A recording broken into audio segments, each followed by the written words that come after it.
Buenas noches a todos. Es un placer darles la bienvenida a nuestra charla del día de hoy, realizada en una asociación del CFC de Neurología y CFC de Toxicología de la FUCS. Nuestra charla de hoy va a abarcar el tema del riesgo del uso de las benzodiazepinas en los eventos paroxísticos no epilépticos.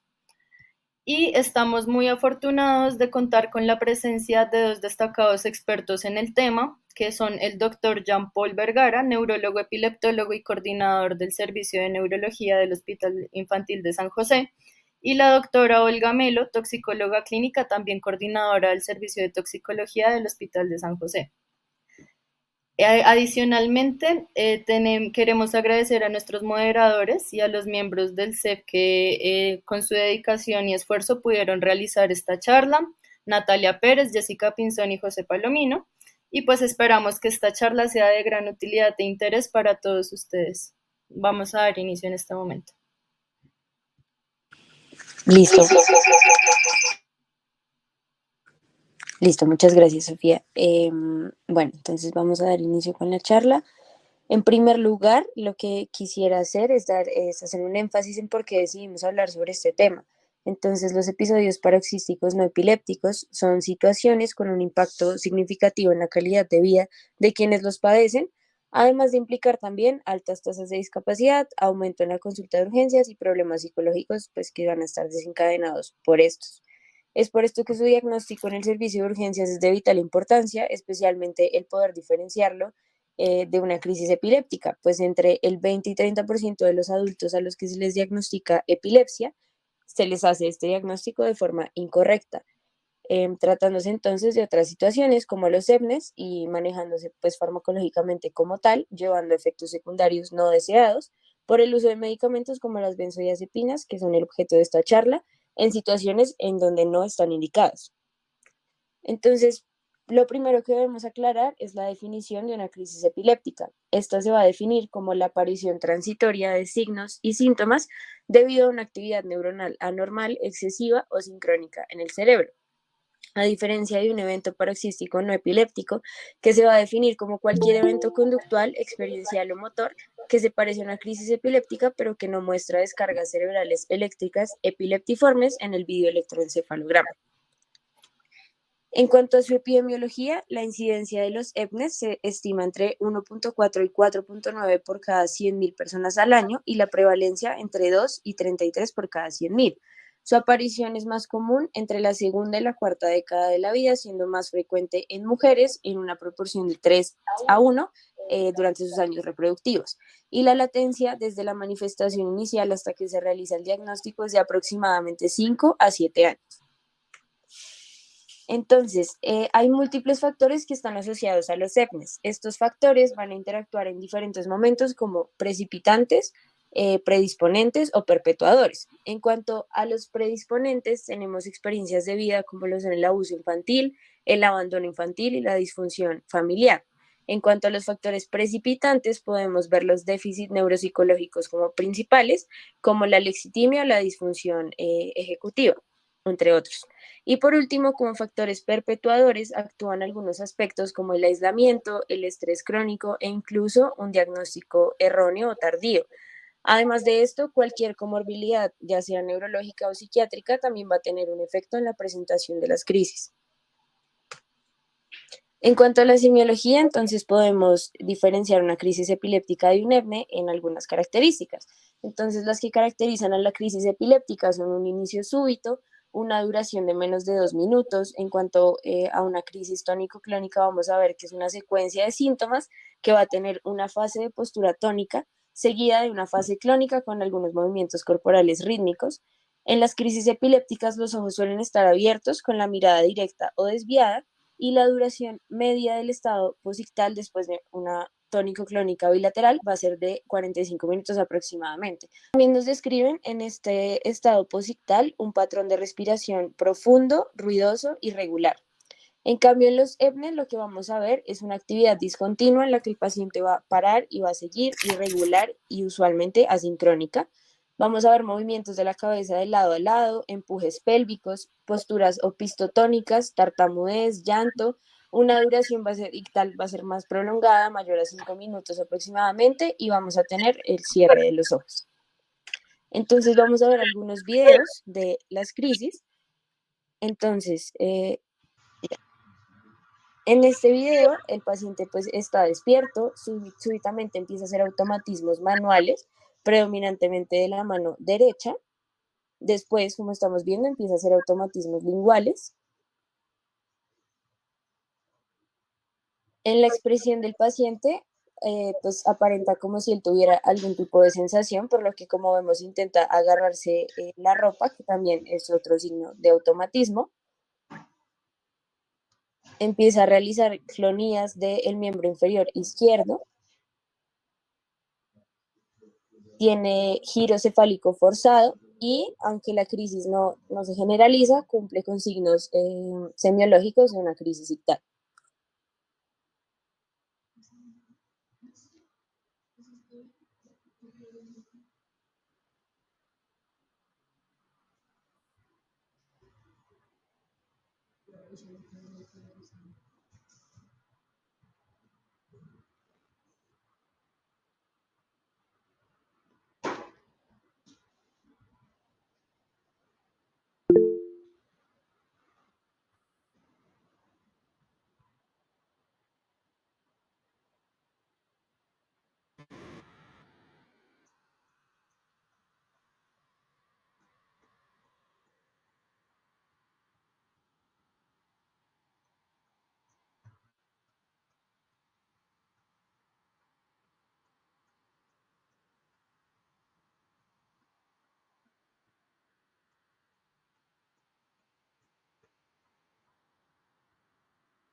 Listo, y aquí tenemos otro ejemplo de crisis epiléptica.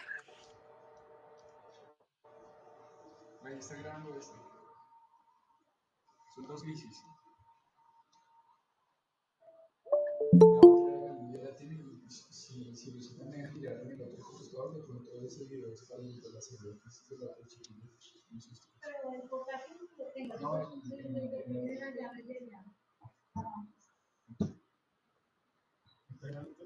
ahí está grabando. No, es la que sí se hace.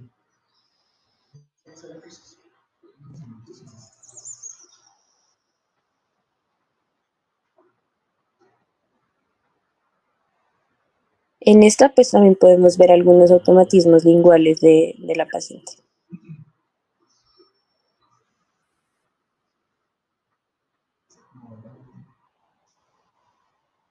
O sea, emergen rápido, no tiene un componente ahí cognitivo, sino pues, rápido, sino además emerge.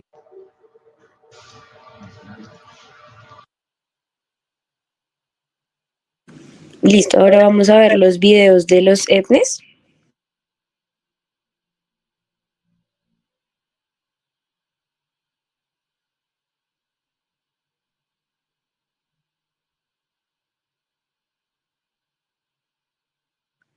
Entonces en este video estamos viendo pues que la paciente se encuentra dormida, va a realizar un giro hacia el lado derecho y va a iniciar con movimientos arrítmicos y sincrónicos de los miembros superiores, con empujes pélvicos también como estamos viendo.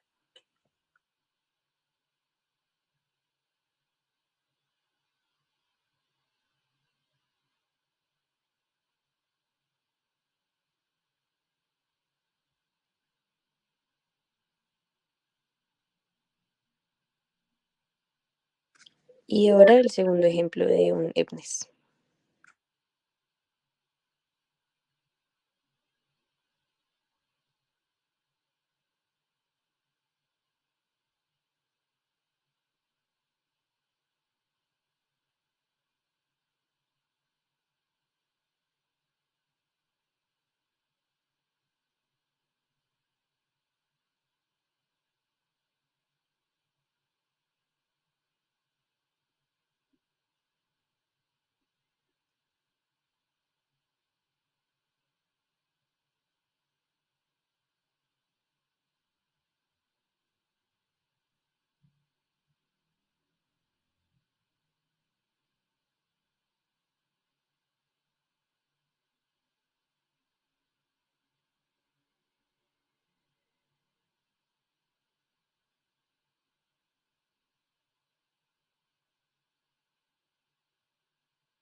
Listo. En cuanto al manejo, podemos dividirlo en tres aspectos principales. El primero es un manejo multidisciplinario necesario, donde debe actuar un profesional de la salud mental, el cual busca estudiar la posible etiología psicógena de las crisis. Este debe ir acompañado de un neurólogo, el cual la idea es que evalúe la posibilidad de que exista una epilepsia coexistente, que reconozca cualquier otro trastorno neurológico que pueda estar también y pues que se eviten los tratamientos agresivos innecesarios y por ende las complicaciones que este tratamiento podría traer al paciente. En cuanto al tratamiento farmacológico, este principalmente se recomienda para abordar las comorbilidades psiquiátricas, es decir, no está indicado en el manejo de la crisis. Y la terapia conductual, que es en realidad el tratamiento que ha mostrado resultados, se basa en seis aspectos principalmente. El primero es la participación en el tratamiento, el segundo es el refuerzo de la independencia, el tercero es la distracción, la relajación y las técnicas de reenfoque, el cuarto es la exposición gradual a situaciones evitadas, el cinco es la reestructuración cognitiva y el seis es la prevención de recaídas. Ya por último, y a modo de introducción a la charla que viene ahora por parte del CEF de toxicología, entonces vemos que las complicaciones de los usos de benzodiazepinas en los EPNES. Entonces hay revisiones que nos sugieren que los pacientes con EPNE mal diagnosticados reciben benzodiazepinas incluso en dosis más altas que los pacientes con crisis epiléptica y como consecuencia pueden llegar a requerir intubación endotraqueal. Además, pues si bien ya sabemos los medicamentos anticonvulsivos son la primera opción en el tratamiento para una crisis epiléptica, su uso en pacientes con EPNE está totalmente contraindicado y puede contribuir a resultados negativos y pues complicaciones como ya lo vamos a ver. Listo. Entonces, teniendo en cuenta este contexto, ahora voy a hablar sobre la farmacología de las benzodiazepinas y el abordaje en una sobredosis. Para esto voy a hablar un poco sobre una pequeña introducción, la farmacodinamia, farmacocinética, las manifestaciones clínicas, el diagnóstico y el abordaje terapéutico. Bueno, entonces, las benzodiazepinas son fármacos que hacen parte del grupo de los hipnóticos sedantes. Estos son xenobióticos que disminuyen la excitabilidad e inducen el sueño. Se introdujeron por primera vez en el mercado en 1960, siendo la primera el clordiazepóxido, y en un inicio se consideraron como una opción, entre comillas, más segura que los barbitúricos. Sin embargo, pues estas también están bastante asociadas a sobredosis. Sí, eso. Su mecanismo de acción es que son agonistas reversibles de los receptores GABA. Los receptores GABA hacen parte de una de las principales vías de neuroinhibición y estos se componen de 5 subunidades, como lo podemos mirar en esta ilustración, que están asociadas a un canal de cloro. Entonces, una vez se activan, va a llevar a un influjo de iones cloro que causan una hiperpolarización de las membranas y esto implica una inhibición de la transmisión neural. Listo. Bueno, voy a hablar un poco de los receptores de las benzodiazepinas, que principalmente son dos tipos, centrales y periféricos. Los centrales van a ser aquellos que están asociados a neuronas GABAérgicas y los periféricos aquellos que no. Dentro de los centrales hay dos variaciones clínicas, el BZ1, que es aquel que tiene un predominio para la subunidad alfa-1 y se encarga de modular principalmente los efectos hipnóticos sedantes. BZ2 tiene predominio de las isoformas alfa 2, 3 y 5 y es el que modula los efectos ansiolíticos y anticonvulsivantes. Siguiente. Bueno, entonces, con respecto a la farmacocinética, estos tienen una absorción rápida por vía gastrointestinal. Sus efectos clínicos están determinados por la habilidad que tienen para penetrar la barrera hematoencefálica. También son clínicamente activos en las partes más vasculares del cerebro. Tienen una redistribución hacia tejido graso, un metabolismo hepático, principalmente por la vía citocromo CYP3A4 y pueden pasar por procesos de desmetilación, hidroxilación o conjugación. Y como vamos a ver en un momento, tienen en su mayoría una alta unión de proteínas y una eliminación que se da por vía hepática. Entonces, en esta tabla, lo que vamos a mirar son algunas de las características, como lo son el tiempo de vida media, el porcentaje de unión de proteínas, el volumen de disolución y si son metabolitos activos o no de las principales benzodiazepinas. Lo que podemos analizar con respecto a esta tabla es que la vida media más larga está para el clonazepam, que tiene de 18 a 50 minutos, la más corta es para el flurazepam, de 2 a 3 minutos. En general, todas tienen un porcentaje alto de neoproteína, siendo la mayor para el diazepam con 98.7%. Tienen un volumen de disolución que es alto, casi, básicamente todas están cercanas o superiores al 1, y a excepción del alprazolam o el lorazepam, son metabolitos activos. En la parte de abajo miramos lo que son las drogas Z, que también son las sustancias que no son benzodiazepinas con efectos GABA, que básicamente fueron ideadas como una opción para emular los efectos hipnóticos sedantes sin los efectos adversos de las benzodiazepinas, pero realmente pues no consiguieron este efecto. Siguiente. Bueno, entonces antes de hablar de las manifestaciones clínicas en una sobredosis, voy a hablar sobre los efectos adversos que se deben considerar a la hora de administrarlas. Entonces aquí encontramos la amnesia enterógrada, afecciones del sistema nervioso central, que ya las voy a mencionar cuáles son. El fenómeno de la tolerancia. Esto es principalmente para una administración crónica e implica que se necesita una dosis mayor para producir los mismos efectos. La reacción paradójica es un fenómeno raro que se presenta en pacientes pediátricos y en adultos mayores. Y lo que pasa es que por una deformación del receptor se va a producir agitación en lugar del efecto hipnótico sedante. Y pues también es de tener en cuenta que son sustancias que generan dependencia y por lo tanto pueden producir un síndrome de abstinencia. ¿Listo? Entonces, teniendo en cuenta esto, ahora voy a hablar sobre las manifestaciones clínicas. En los diferentes sistemas, como el sistema nervioso central, podemos encontrar incoordinación, nistagmus, depresión respiratoria, alteración del habla, coma, amnesia enterógrada. En la parte neuromuscular, hipotonía, ataxia, cardiovascular, inotropismo y cronotropismo negativo, también hipotensión, disminución de la frecuencia respiratoria. En la parte gastrointestinal, náuseas, emesis y raro, la incontinencia.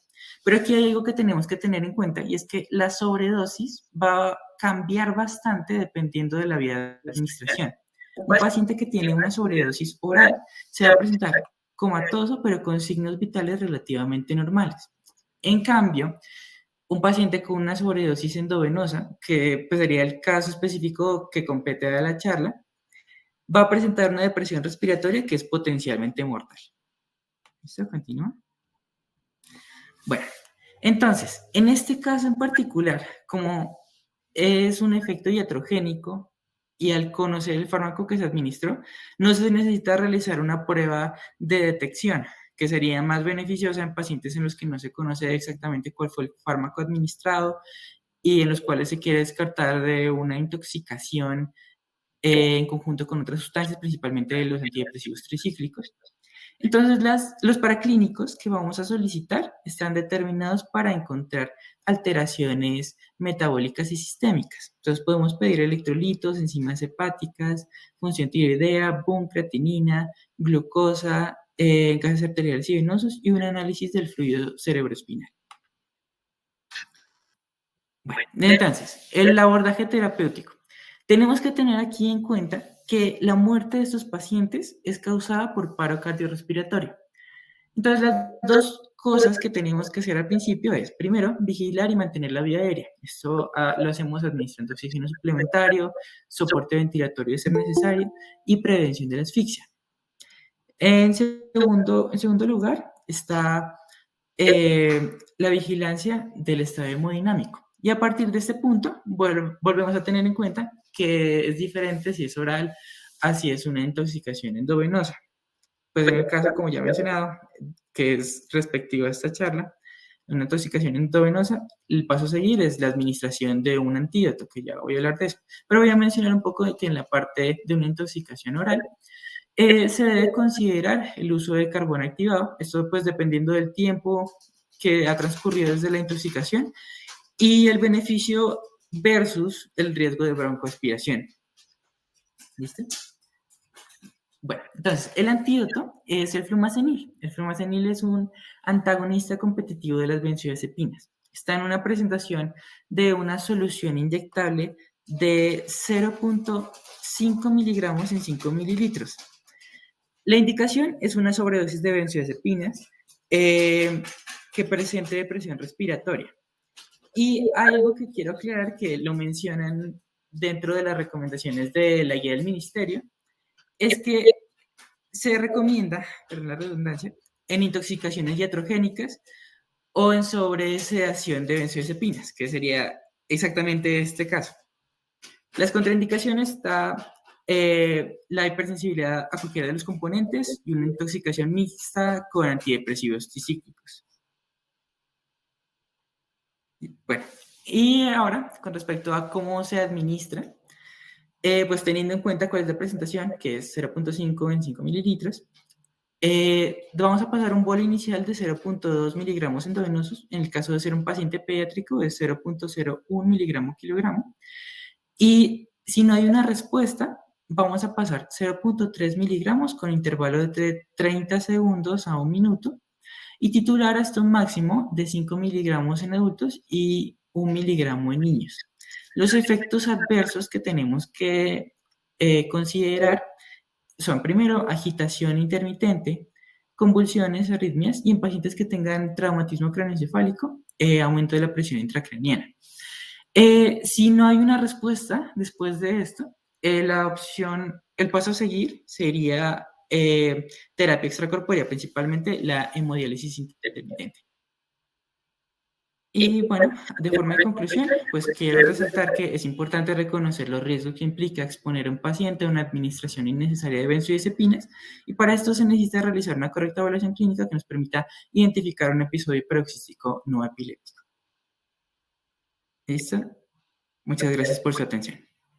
Para los dos estudiantes, me parece que estuvo muy completa la charla, muy resumida, creo que fueron los puntos más clave y pues aquí ya voy a dar paso a los doctores invitados si tienen algunos comentarios finales, pues para que tanto estudiantes como residentes nos llevemos a casa y pues evitar estas complicaciones que estábamos hablando precisamente, evitar que un paciente que no tenía ninguna indicación pues termina intubado o termina con una depresión respiratoria. Entonces, pues aquí ya le doy paso a los docentes. Hola, hola, buenas noches, ¿cómo están? ¿Sí me escuchan? Sí, sí, Sí, doctor. señor. Sí, profe. Ah, perfecto. Pues yo creo que lo más importante en esto es que aprender a reconocer qué es una crisis epiléptica versus lo que no es lo más importante. Digamos que en epilepsia el tipo de crisis es muy importante para tomar decisiones, y yo siempre digo que cuando uno está en urgencias, reconocer qué es una crisis versus que no es una crisis es importante para tomar decisiones y no utilizar la benzodiazepina de manera rápida o acelerada. Entonces, yo realmente creo que ver muchos videos de crisis epilépticas es importante para tomar estas decisiones, porque pues digamos que antes quiero decir, hace unos 5 o 6 años, muchos autores decían pues que utilizar la benzodiazepina de manera rápida pues mejoraba a los pacientes, pero hoy sabemos que no es así, porque realmente, por ejemplo, los pacientes que van a unidad de cuidado intensivo, la mayoría van a durar entre 48 y 72 horas, con todas las complicaciones que eso implica. Entonces, yo creo que la invitación es a saber qué tipo de crisis tiene el paciente, qué es una crisis epiléptica y qué es un estado epiléptico, para poder tomar decisiones antes de, pues, de impregnarlos no solo con benzodiazepinas, sino con medicamentos anticrisis.